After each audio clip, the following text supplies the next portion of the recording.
Hello students, welcome to PU academy. मैं चारू अग्रवाल आज आपके सामने लेके आई हूँ नई वीडियो, जिसमें कि हम नागमती वियोग खंड के छंद 9 और छंद 10 को पढ़ने वाले हैं। इससे पहले की जो वीडियोस हैं, इससे पहले के जो छंद हैं वो आ चुके हैं। अगर आपने वो नहीं देखे हैं, लिंक आपको डिस्क्रिप्शन में मिल जाएगा, आप वहां से जाके चेक कर सकते हैं। ठीक है, तो बिना टाइम वेस्ट किए हम अपनी वीडियो स्टार्ट करते हैं। उससे पहले अगर आप चैनल पर नए हैं तो चैनल को सब्सक्राइब कर लें, साथ ही नोटिफिकेशन बेल को प्रेस कर दीजिएगा, जिससे आने वाली वीडियो की नोटिफिकेशन आपको मिलती रहे। ठीक है, ये आपको पता है कि नागमती वियोग वर्णन जो है ये कहाँ से लिया गया है, यानी नागमती वियोग खंड कहाँ से लिया गया है? पद्मावत से लिया गया है ना? कहाँ से लिया गया है? पद्मावत से लिया गया है। रचयिता कौन है इसके? पद्मावत के मलिक मोहम्मद जायसी। ठीक है, यहाँ पे हम 12 माह से वर्णन की बात कर रहे थे, तो अभी तक हमने 5 मौसमों की बात कर ली है। कितने मौसमों की बात कर ली है? 5 मौसमों की बात कर ली है। कहाँ से शुरू हुआ था? आषाढ़ के महीने से ये जो 12 मासा वर्णन है वो शुरू हुआ था, है ना? तो आषाढ़ आया, क्वार आया, सावन आया, इस तरह से मौसम बदलते गए। अब यहाँ पे हम आगे का देखने वाले हैं कि अब कौन से मौसम आने वाले हैं। ठीक है, चलिए वीडियो स्टार्ट करते हैं। तो देखिए, आगहन दिवस घटा निसी बाड़ी, दूभर रेन जाए की निगाड़ी, अब यही बिगह दिवस भाराती, जरो विगह जस दीपक बाती, कापे हिया जानवे सियु, तोपे जाई होई संग पियु, घर घर चीर रचे सब काहू, मोर रूप रंग लेगा नाहू, पलटी न बहुरा गाजो बिछोई, अबहु फिरे फिरे रंग सोई, सियरी अगिनी बिगहिन हिय जारा, सुलुगी सुलुगी दगदे हुई छारा, यह दुख दग्ध न जाने कंतु, जोबन जन्म करे भस बंतु, पीयूषो करे संदेशड़ा, हे भोरा हे काग, सोधन बिरह जगी मुयु मुई, तेही के धुआ हम लाग। देखिए, संदर्भ है इसमें। संदर्भ में किसी तरीके का कोई बदलाव नहीं है, संदर्भ आपका वही रहेगा। संदर्भ देखिए, संदर्भ में इसमें किसी भी तरीके का कोई बदलाव नहीं रहेगा, संदर्भ आपका वही आने वाला है। प्रस्तुत पंक्तियां सूफी कवि मलिक मोहम्मद जायसी द्वारा रचित प्रेमखंड काव्य परंपरा के महाकाव्य पद्मावत से ली गई है और इसके संपादक वासुदेव शरण अग्रवाल हैं। प्रसंग देखिए, आगहन के महीने, यहाँ पे कौन से महीने की बात हो रही है? आगहन। आगहन के महीने में विघ्नी नागमती की विरह वेदना और भी बढ़ गई है। नागमती का रूप रंग तो प्रिय अपने साथ ही ले गया। विघ्नी नागमती भ्रमर एवं कोय के द्वारा प्रिय तक यह संदेश भेजती है कि तुम्हारी पत्नी तो विरह में जलकर मृत हो गई है। यानी कि जो नागमती है वो भंवरों से और कौवों से कहती है कि मेरे प्रिय को ये संदेश दे दो कि उसकी जो पत्नी है, यानी कि जो मैं हूँ, वो उसके दुख में, उससे बिछड़ जाने के दुख में जलकर मृत हो गई है। अब व्याख्या देखिए, आगहन का महीना लग जाने से दिन की अवधि घट गई है, जबकि रातें बड़ी हो गई हैं। विघ्नी नागमती के लिए विरह की इन लंबी रातों को काटना बड़ा कठिन हो गया है। अब यहाँ पे देखिए, सर्दी आ गई है। आगहन के महीने में क्या होता है? सर्दी आ जाती है, सर्दी स्टार्ट हो जाती है, तो यहाँ पे रातें लंबी होने लगी हैं और दिन छोटे होने लगे हैं। तो यहाँ नागमती कहती है कि ये जो विरह की रातें हैं ये मुझसे काटी नहीं जा रही हैं। अब नागमती दिन की भांति घटकर दुर्बल हो गई है और विरह रात्रि की भांति बढ़ गया है। यानी वो क्या है, नागमती कह रही है कि मैं दिन की तरह घटती जा रही हूँ और रातें जो है, मतलब विरह जो है, मेरा दुख जो है वो रातों की तरह लंबा होता जा रहा है, बड़ा होता जा रहा है। हृदय कांपने लगा है। यह शीत तो तभी जा सकता है जब प्रियतम का संग साथ प्राप्त हो। नागमती कहती है कि मेरी सभी सखियों ने अपने अपने वस्त्रों को रंग कर अपना श्रृंगार किया, पर मैं क्या करूं, क्योंकि मेरा रूप रंग तो प्रिय अपने साथ ही ले गया। अर्थात विरह नागमती का रूप सौंदर्य विरह के कारण फीका पड़ गया है। यहाँ पे क्या कहा गया है कि नागमती कहती है कि जो मेरा पति है जब वो गया तो अब मैं साथ श्रृंगार किसके लिए करूं, मैं क्या करूं। और साथ ही जो मतलब हमने भी पीछे पढ़ा था कि क्या हो रहा है, इनका शरीर दुबला होता जा रहा है। ये विरह में, दुख में इन्होंने खाना पीना छोड़ दिया, बहुत मतलब बेचैनी आने लगी, जिसकी वजह से क्या हो रहा है, इन्हें शारीरिक जो दिक्कत है वो आने लगी है। तो यहाँ पे ये कह रहे हैं कि जो मेरा रूप रंग है, जो मेरा सौंदर्य है, वो तो विरह के कारण फीका पड़ता जा रहा है, दुख के कारण फीका पड़ता जा रहा है। तो यहाँ पे नागमती अपने दुख को बयां करती हैं, विरह को बयां कर रही हैं। फिर आगे देखिए, वह प्रिय ऐसा गया कि पलटकर लौटा ही नहीं। मुझे पूरा विश्वास है कि यदि प्रियतम लौट आए तो मेरा रूप रंग भी लौट आएगा। इस विघ्नी का हृदय विरह की शीतल आग में निरंतर जल रहा है, वह सुलग सुलग कर छार हुई जा रही है। इस दुख और जलन को मेरा प्रिय नहीं जानता, इसलिए वह इस विघ्नी के यौवन और जीवन को नष्ट कर रहा है। विघ्नी नागमती भंवर एवं कोय को संबोधित करती हुई कहती है, हे भ्रमर, हे काग, तुम तो उड़ते हुए सर्वत्र जाते रहते हो, अतः मेरा एक छोटा सा संदेश मेरे परदेसी प्रियतम तक अवश्य पहुंचा देना। उनसे जाकर कहना कि तुम्हारी पत्नी विघ्नी नागमती विरह वेदना में जलकर मर गई है।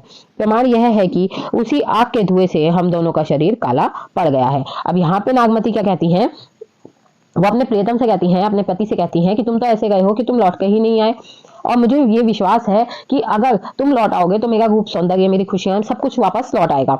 तो यहाँ पे जो नागमती है वो ये कहती हैं कि मेरे अंदर, मेरे हृदय में जो विरह की आग लगी हुई है, मतलब मेरे अंदर जो दुख है उससे मैं निरंतर जल गई हूँ, और वो जो आग है वो धीरे धीरे मुझे मार रही है। यहाँ पे ना सुलग सुलग कर छार हुई जा रही हूँ, यानी कि वो जो आग है, वो जो दुख है वो मुझे मारता जा रहा है। इस दुख और जलन को मेरा प्रिय नहीं जानता, तुम इस दुख और जलन के बारे में नहीं जानते, इसलिए यहाँ पे जो विरहनी है वो कहती है कि मेरा यौवन, मेरा जीवन जो है वो नष्ट होता जा रहा है।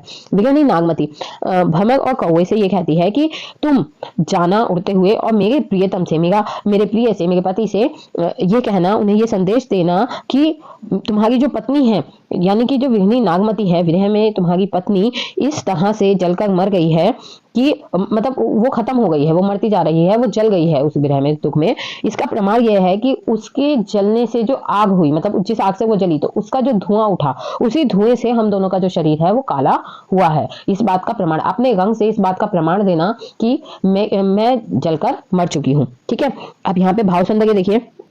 भाव सौंदर्य में पहला है, नागमती का विरह वर्णन बारहमासी के रूप में जायसी ने किया है। जैसे कि हमें पता है एक एक करके महीने बदल रहे हैं, और यहाँ पे अब अगहन का महीना आ गया है, यानी कि सर्दियां स्टार्ट हो गई हैं। पहले वर्षा ऋतु थी, अब यहाँ पर सर्दी आ गई है। ठीक है, सेकंड है, नागमती की विरह वेदना अत्यंत मार्मिक है, यानी कि जो विरह वेदना है उसे बहुत ही अच्छे से दर्शाया गया है, छोटे छोटे पॉइंट्स को दिखाया गया है। ठीक है, नेक्स्ट है, विरह वर्णन में संदेश प्रेषिता का भी भावपूर्ण एवं मार्मिक स्थान है, यानी कि विरह वर्णन, यानी कि उन्होंने जब अपने दुख को बयां करा है, उसके साथ यहाँ पे संदेश भेजने वाली बात भी की गई है कि यहाँ पर अपने दुख में यहाँ पे वो अपने प्रियतम को संदेश भेजती हैं और उनसे कहती हैं कि मेरी जो स्थिति है वो कैसी है। तो संदेश किसके द्वारा भेजा जा रहा है? यहाँ पे भ्रमर और कौवे के द्वारा यहाँ पे संदेश भेजा जा रहा है। ठीक है, अब काव्य सौंदर्य देखिए।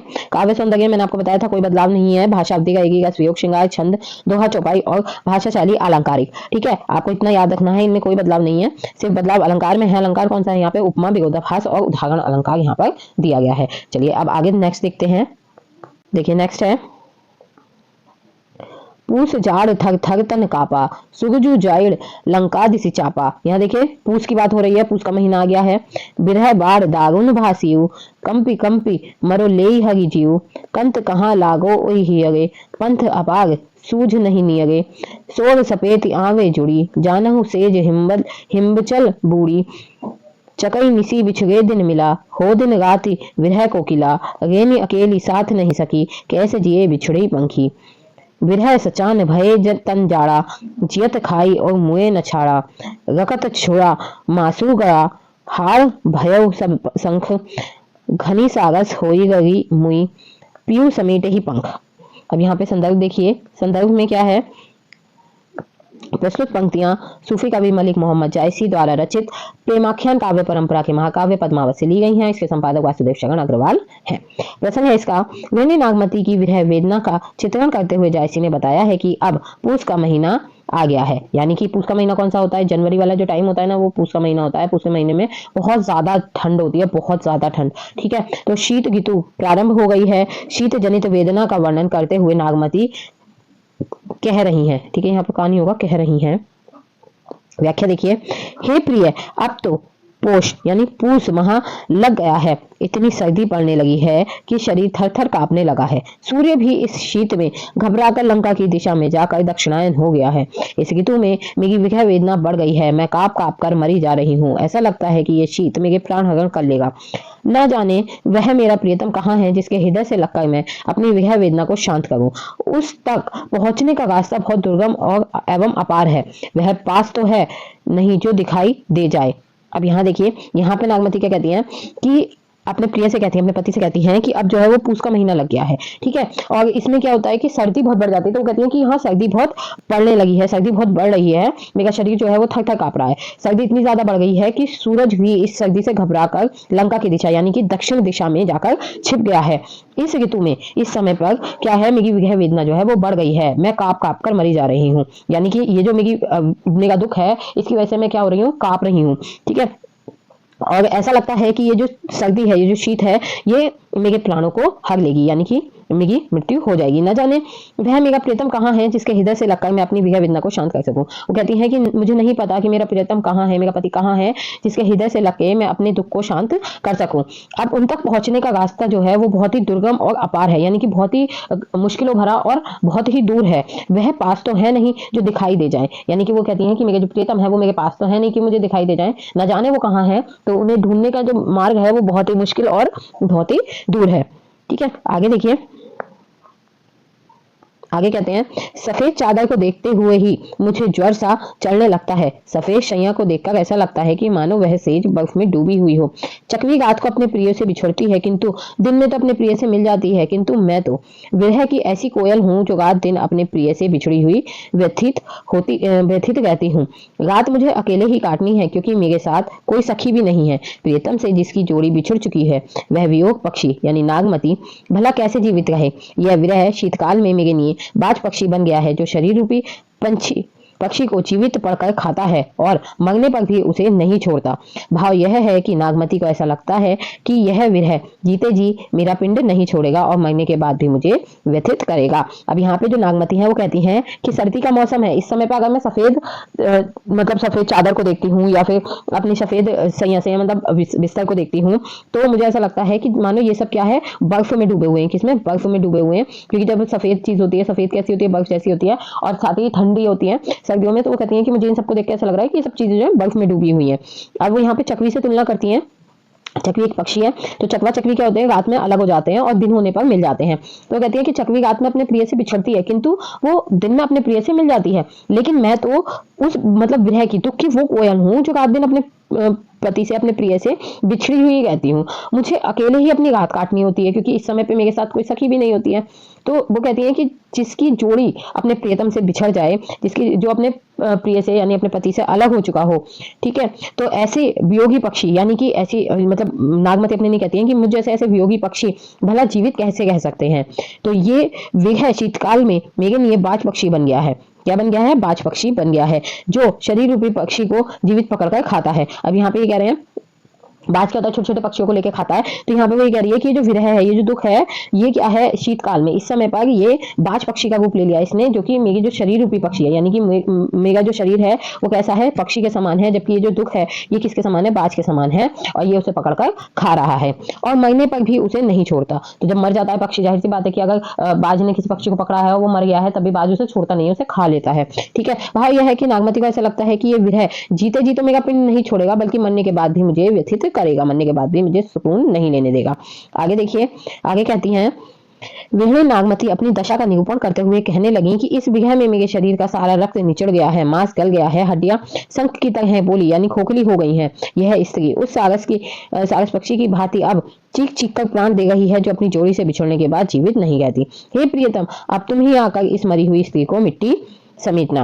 तो यहाँ पर कह रहे हैं कि जो नागमती है वो अपनी दशा बताती है, अपनी स्थिति बताते हुए कहती हैं कि मेरा जो शरीर है उसका सारा रक्त क्या है, विरह की वजह से, दुख की वजह से निचल गया है। मतलब मेरा शरीर का रक्त खत्म हो गया है, उसका मांस जो है वो गल गया है और हड्डियां जो है वो भी खोखली हो गई हैं। तो वो कहती हैं कि नागमती जो है वो अपने नहीं कहती है कि ये स्त्री उस सारस पक्षी की भांति अब चीख चीख कर प्राण दे रही है, जो अपनी जोड़ी से बिछड़ने के बाद जीवित नहीं रहती है। तो यहाँ पे जैसे मैंने आपको बताया था कि सारस पक्षी क्या होता है, अगर एक मर जाता है तो दूसरा भी अपनी जान दे देता है, रो रो के वो दूसरा साथी अपने लिए नहीं ढूंढता। तो यहाँ पे वो ये कह रहे हैं कि मैं उस सारस पक्षी की भांति अब चीख चीख कर अपने प्राण दे रही हूँ, जो अपनी जोड़ी से बिछड़ने के बाद यानी कि अपने जोड़ीदार से बिछड़ने के बाद क्या होता है, जीवित नहीं रहता है। हे प्रियतम, अब आप ही आकर इस मरी हुई स्त्री की मिट्टी समेटना, यानी कि अगर मेरी डेथ हो गई है, मैं मर गई हूँ, तो आप ही हो जो आकर मेरी यहाँ पर, देखिए यहाँ पे की आएगा, ठीक है, तो यहाँ पे वो कहते हैं कि आप ही हो जो आकर मेरी मिट्टी को समेटोगे। यानी कि क्या होता है कि जब मर जाते हैं तो यहाँ पे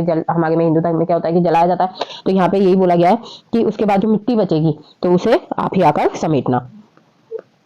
अब आगे देखिए, भाव सौंदर्य में क्या कहा गया है कि शीत ऋतु में सूर्य दक्षिणायन हो जाता है। कवि ने यहाँ तक परिकल्पना की है कि सूर्य भी सर्दी में बचने के लिए दक्षिण दिशा में चला गया है। ठीक है। और नेक्स्ट है विग्रह वर्णन में फारसी प्रभाव परिलक्षित होगा। जैसे कि मैंने आपको पीछे बताया था कि अगर हम हिंदू धर्म की मान्यता देखें तो यहाँ पे किसी भी तरीके का रक्त मांस हड्डी जैसे शब्दों का प्रयोग नहीं होता है। ये फारसी प्रभाव यहाँ पर दिखाता है, क्योंकि फारसी पद्धति में ही रक्त मांस हाड़ का प्रयोग होता है, भारतीय पद्धति में ऐसा नहीं होता है। ठीक है, तो यहाँ पे ये कौन सी पद्धति है, यहाँ पे फारसी पद्धति है, भारतीय पद्धति का प्रयोग नहीं किया गया है।